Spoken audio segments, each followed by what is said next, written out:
আসসালামু আলাইকুম রহমতুল্লাহি আবরকাতু। আশা করি সকলে ভালো আছেন, সুস্থ আছেন। সকলের সুস্থতা কামনা করে আজকের ভিডিওটি শুরু করছি।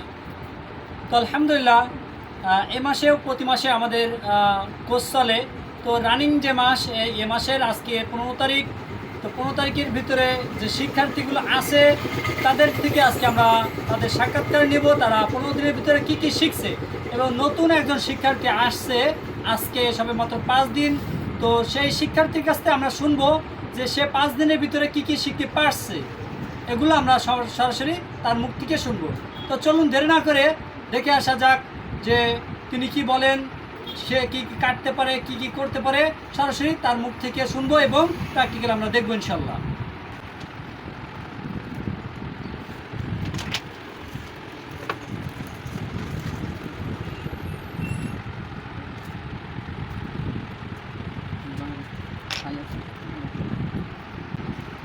আসসালামু আলাইকুম ভাই, আমরা একটু কথা বলতে চাচ্ছিলাম আপনার সঙ্গে। তো আপনি এখন এটা কি করতেছেন, এটা কি ফেলাইছেন? এটা পায়জামা কাটিং করতেছেন। জি, আপনি কয় তারিখে আসছেন, কি কি যদি আমাদের বিস্তারিত একটু বলতেন তো ভালো হতো। আমি 11 তারিখে আসছি। জি, একটু জোরে বলেন। আমি 11 তারিখে আসছি। 11 তারিখে আসার পর এখানে আমি সন্ধ্যার সময় আসছি। তারপর এখানে ওস্তাদ আমারে শিখাইলো। তারপর 12 তারিখ থেকে আমি কাজে জয়েন করছি। 12 তারিখ থেকে তারা আমার সব কিছু বুঝিয়ে দিল, তোমরা কীভাবে কাটিং করতে হয়, পায়জামা কীভাবে কাটিং করতে হয়, পাঞ্জাবি কীভাবে কাটিং করতে হয়। তারপর আমি একদিন দেখলাম, তারপর আমার একটা মোটামুটি আইডিয়া হইলো। তারপর আমি 13 তারিখ হইতে পায়জামা কাটিং করা শুরু করলাম। তারপর একটু সমস্যা ছিল প্রথম। তারপর ওস্তাদ আমাকে দেখা দিয়েছে। তারপর আলহামদুলিল্লাহ আমি পায়জামা এবং পাঞ্জাবি কোনোটাই কাটিং করতে পারি। আপনি কি কিছু সেলাইতে পারেন? জি, আমি পাঞ্জাবি সিলাইতে পারি। আমি কালকে একটা পাঞ্জাবি সিলাইছি ফার্স্ট, আর এখন পায়জামা কাটিং করবো, তারপর পায়জামা সিলাই ইনশাআল্লাহ। আপনি এখন কি কাটবেন? আমি এখন পায়জামা কাটবো। এখন পায়জামা কাটবেন। তো আমাদের একটু কাটিং করে তাহলে দেখান যে আসলে আপনি কাটিং করতে পারেন কিনা। আমরা সরাসরি দর্শক, আমরা সরাসরি বাইরে থেকে দেখব। নতুন যে শিক্ষার্থী উনি দেখেন কাটিং করছে, ওনার নাম আশরাফুল ভাই। ভাই, আপনার এই অ্যাড্রেসটা যদি একটু দিতেন, মাপ দেন আর অ্যাড্রেসটা দেন। আমার অ্যাড্রেস বরিশাল। বরিশাল, মুলাদি থানা। আচ্ছা আচ্ছা, জি। এখানে আমি রাবারের জন্য নিছি 2 ইঞ্চি। রাবারের জন্য 2 ইঞ্চি। আচ্ছা, জি। রাবারের জন্য 2 ইঞ্চি। এখানে কোমর আছে 11.5। কোমর আছে 11.5, জি। হাফ ইঞ্চি সিলাই, তাই এখানে হবে আমাদের 12, জি। এখানে হবে 12। আর এখান থেকে হাই আছে 15। এখানে হাই কত দিচ্ছেন? 15। আমাদের স্লিপি হাই আছে 15। তো আমাদের এখানে হাই দেওয়া হচ্ছে 15, জি। 15। আর এখানে লুজ আছে 14, তাই হাই সরাসরি লুজ হবে 14। হাই সরাসরি লুজ দিতে হবে কত? 14, জি। 14, জি। আর এখান থেকে 1.5 ইঞ্চি এপাশে একটা দাগ হবে। জি, 1.5 ইঞ্চি নিচে একটা দাগ হবে, জি বলেন। এই যে 1.5 ইঞ্চি এখানে একটা দাগ হবে, এই দাগ, 1.5 ইঞ্চি দাগ। 1.5 ইঞ্চি দাগ এখানে ফুল শেপ হবে। 1.5 ইঞ্চি দাগের থেকে ফুল শেপ হবে। 1.5 ইঞ্চি দাগ থেকে তো ফুল একটা শেপ হবে, কিন্তু ফুল একটা শেপ হবে। হ্যাঁ, আপনারা দেখতে পাচ্ছেন 1.5 ইঞ্চি দাগ থেকে একবারে ওই মাথার থেকে এই যে এখানে যে 1.5 ইঞ্চি নিচে একটা দাগ, 1.5 ইঞ্চি থেকে ফুল শেপ। 1.5 ইঞ্চি থেকে একটা ফুল শেপে উনি একটা দাগ দিয়ে দিচ্ছেন, জি। মাশাআল্লাহ। তারপরে কি করতে হবে? এখান থেকে 2.5 ইঞ্চি শেপের জন্য নিতে হবে। এই যে 2.5 ইঞ্চি, 2.5 ইঞ্চি এখানে, 2.5 ইঞ্চি এখানে। তারপর এখান থেকে শেপ হবে।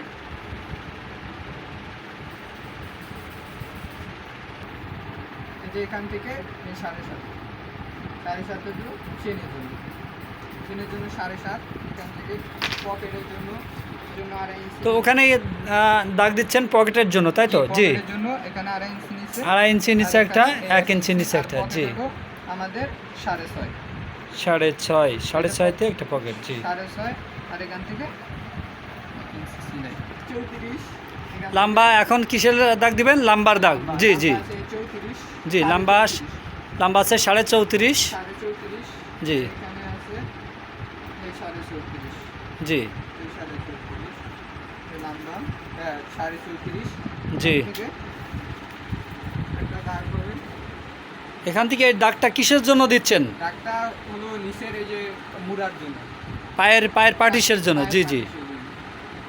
পায়ের পাটিসের জন্য কয় ইঞ্চি দেওয়া লাগে? পায়ের পাটির জন্য দেওয়া লাগবে 1.5 ইঞ্চি। 1.5 ইঞ্চি, জি জি জি। তো পায়ের পাটিসের জন্য 1.5 ইঞ্চি নিছেন, জি।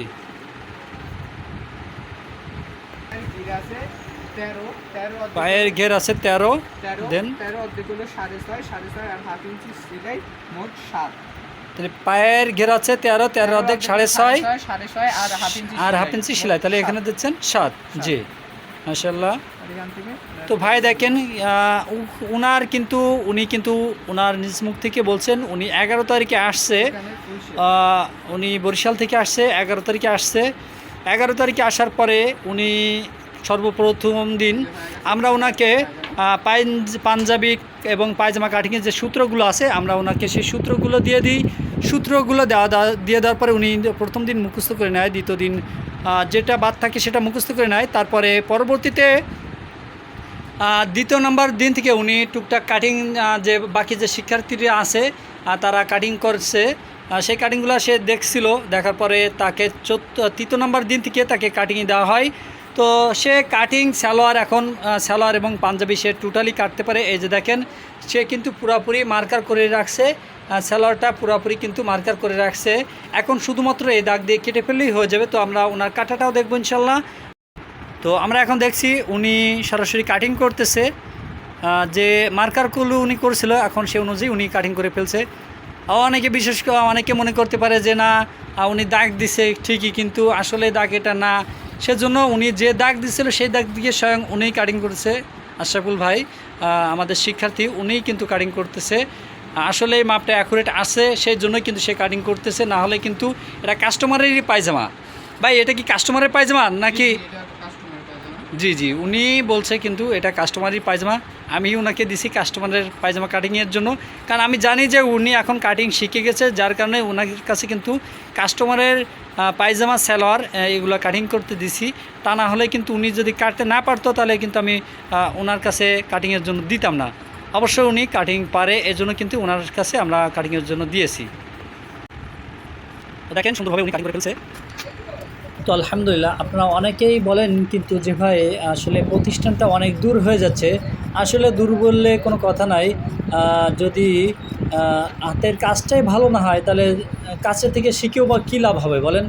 এজন্য দূর বলে কোনো কথা নাই, যেখানে হোক যদি হাতের কাজ ভালো হয় তাহলে সেখানে যাওয়াটাই বেটার। কারণ তাহলে আপনার হাতের কাজ যদি ভালো হয় তাহলে কিন্তু আপনার অর্ডারের অভাব হবে না, আপনি ভালো মানসম্মত একটা টেলার্স দিতে পারবেন। এজন্য অবশ্যই আপনার মানসম্মত কাজ শেখার দরকার। তো ওনার কিন্তু পায়জামা এখন পরিপূর্ণ কাটিং ক্লিয়ার, শুধুমাত্র পকেটটা কাটতে বাদ আছে। তো উনি পকেট কাটবে এখন, আমরা দেখব। তো উনি কিন্তু এখন পকেট কাটতেছে, দেখেন এখন কিন্তু উনি অলরেডি পকেট কাটতেছে, মার্কার করে নিয়ে উনি পকেট কাটতেছে। এটা পায়জামার পকেটটা কাটিং হয়ে গেলে কিন্তু ওনার পরিপূর্ণ পায়জামাটা কাটিং শেষ হয়ে যাচ্ছে। দেখেন শুধুমাত্র পকেটটা কাটলেই কিন্তু ওনার কাটিং পরিপূর্ণ শেষ। তো এই জাতীয় যারা কাজ শিখতে চাচ্ছেন হাতের কাজ, প্র্যাকটিক্যালে আমাদের এখানে সবথেকে বড় যে বিষয়টা সেটা হচ্ছে প্র্যাকটিক্যালে কাজ পরিপূর্ণ হাতে ধরে শেখানো হয়। এজন্য অল্প সময়ের ভিতরে কাজ শিখতে পারে। এই জন্য যারা কাজ শিখতে চাচ্ছেন অবশ্যই আমাদের স্ক্রিনে দেওয়া নাম্বার থাকবে, স্ক্রিনে দেওয়া নাম্বারে যোগাযোগ করবেন। তো আশরাফুল ভাই, আপনার কি মনে হয় এখন তো আলহামদুলিল্লাহ আপনি কাটিং করলেন, আমরা স্বয়ং নিজ চোখেই দেখলাম। তো শিক্ষার্থী মানে অন্য যারা ভিডিওটা দেখছে সবাই দেখতে পাচ্ছেন যে ভাই নিজেই কাটিং করছে। তো আপনি আর কি কি শিখতে বাদ আছে আপনার? আমার আর জুব্বা শিখতে বাদ আছে, আর অ্যারাবিয়ান শিখতে বাদ আছে। এছাড়া আমি পাঞ্জাবি এবং পায়জামা দুটোটাই কাটিং এবং সেলাই করতে পারি। তো আশরাফুল ভাই, বাকি যে 25 দিন সময় আছে এই সময়ের ভিতরে আপনার কি মনে হয় আপনি কি বাকি কাজগুলো পরিপূর্ণ শিখে চলে যেতে পারবেন? ইনশাআল্লাহ 25 দিন লাগবে না, এখানে আসলে 15 দিনের ভিতরেই কমপ্লিট করে চলে যেতে পারবে। এখানে যেরকম মেহনত করানো হয়, যেরকম ওস্তাদ শিখিয়ে দেয় ধরে ধরে প্র্যাকটিক্যালি যেরকম আমাদের দেখানো হয়, ওরকম 1 মাস লাগে না সময়। তারপরও আমাদের সর্বোচ্চ 20 দিন সময় ভিতরে কমপ্লিট হয়ে আমাদের বাসায় চলে যেতে পারবো ইনশাআল্লাহ। যদি আপনারা মেহনত করেন আপনাদের মতো, তারপর আপনারা সর্বোচ্চ 20 দিনের ভিতরে চলে যেতে পারবেন।